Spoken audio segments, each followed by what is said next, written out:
Hello friends, today in this video I will tell you how you can clean and restore history of MS Word. Stay with me, my name is Gaurav and you're watching Honest Mark. First of all, open MS Word. As you can see it, nothing history is showing in right hand side. We can restore it also. Now for this, you have to select options, click on it and you will get a Word options and then you go to advanced.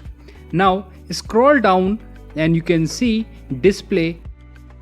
Under show this number of recent documents. Right now it is 0, that's why history is 0. So now I can increase it. You can increase the number here as much as you want to show the history. 50 is the last number. This much history you can see. With history, your old data is also easily available.